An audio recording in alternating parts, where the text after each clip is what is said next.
exercise 1.1 number 1ပေါ့အဲ့တော့ exercise 1.1 ရဲ့ number 1ကဘာမေးလဲ solve the following equation ဆရာပြောရလေ solve ဆိုတာဖြေရှင်းပါဆိုတာကဒီထဲမှာရှိတဲ့တန်ဖိုးမသိတဲ့ကိန်းကိုရှာရမှာဟုတ်ပြီနော်ဒီမှာရှိတဲ့တန်ဖိုးမသိတဲ့ကိန်းကိုရှာမှာ A မှာဆိုတန်ဖိုးမသိတာ 8ကိုရှာရမှာ B မှာဆိုတန်ဖိုးမသိတာ8ဒါ8ကိုရှာရမှာ C မှာဆိုတန်ဖိုးမသိတာ8ဒါဆို8ကိုရှာရမှာနံပါတ် D မှာဆိုလဲတန်ဖိုးမသိတာ8ဆိုတော့8ကိုရှာရမှာဖြစ်တယ်ဟုတ်ပြီကဲဒါဆိုဆရာဒီမှာရေးလိုက်မယ် exercise 1.1 ဟုတ်ပြီအဲ့တော့နံပါတ်1ရဲ့ A ကနေပြီးတော့ဆရာ D ထိကို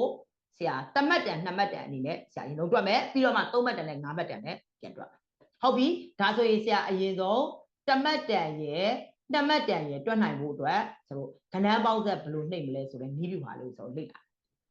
ဟုတ်ပြီဒါတော့နံပါတ် A ဆရာမိကုံးလေးကူထားလိုက်မယ် a square minus 6a plus 10 equal to 0နံပါတ် B ဆရာမိကုံးလေးကူထားလိုက်တယ် minus 2a square plus 4a minus 3 equal to 0နံပါတ် C ဆရာမိကုံးလေးကူထားလိုက်မယ် 5a square minus 2a plus 1 equal to 0နံပါတ် D ဆရာမိကုံးလေးကူထားလိုက်မယ် 3a square plus 7a plus 5 equal to 0ကဲဟုတ်ပြီအဲ့ဒါဆိုရင်ကျွန်တော်ကဏ္ဍပေါင်းဆက်လေးတစ်ချက်နှိပ်မယ်နော်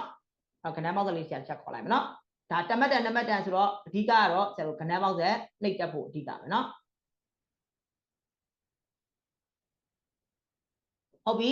ကဲဒါဆိုရင်အရင်ဆုံးဆရာတို့ကဒါကိုပျောက်ချင်တယ်ဆိုရင်ဒီလို AC သွားနှိပ်လဲဒီကောင်ကပျောက်မှာမဟုတ်အဲ့ဒါကိုပျောက်ချင်တယ်ဆိုရင်မုတ်ကိုနှိပ်ပြီးတော့1ကိုနှိပ်လိုက်အဲ့ဒါဆိုဒါပျောက်သွားမယ်အဲ့လိုမှမဟုတ်ဒီလည်းပဲ8ကိုနှိပ်9ကိုနှိပ်3ကိုနှိပ် equal to ကိုနှိပ် AC ကိုနှိပ်ဒါ memory ရှင်းလိုက်တဲ့သဘောဟုတ်ပြီနော်အဲ့တော့ဆရာဒီ၄ပုဒ်တုံးကိုတစ်ပြိုင်နက်တည်းနှိပ်မယ်ကဏ္ဍပေါက်တဲ့ထဲမှာဟုတ်ပြီနော်ကဲဒါဆိုရင်ဆရာတို့ကမုတ်ကိုနှိပ်မယ်ပြီးရင် equation ဖြစ်တဲ့ number 5ကိုရွေးမယ်ပြီးရင်နှစ်ထပ်ပါတဲ့ကြောင့် number 3ကိုရွေးမယ်ဟုတ်ပြီနော်ကဲတော့ပထမဆုံး number A မှာဆိုရင်မြောက်ပေါ်ကိန်းတစ်ချက်ကြည့်လိုက်မယ်ဟောဒီကောင်ရဲ့မြောက်ပေါ်ကိန်းက1ဒီကောင် -6 10အဲ့ဒါဆိုဒီထဲမှာထည့်လိုက်ပါဒီမှာ1ဒီမှာ -6 မှာ10ထည့်ဟုတ်ပြီနော်ကဲဒါလေးရေလုံးနှိပ်မယ်ဟောဒီမှာဆို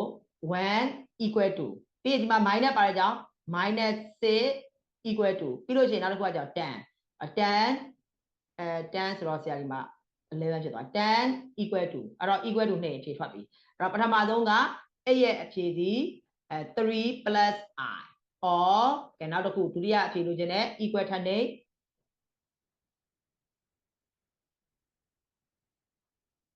ပထမဆုံး8ရဲ့အဖြေက3 plus I ဒုတိယအဖြေက3 minus I အဲ့တော့8ရဲ့အဖြေက3 minus I ဟုတ်ပြီကဲဒုတိယနံပါတ် B လဲကလေးလောက်ကပဲကဏ္ဍပေါက်သက်နှိပ်မယ်ဒီမှာဆရာ x equal to ဒီမှာ organ ထားမယ်ဒီဘက်မှာ x equal to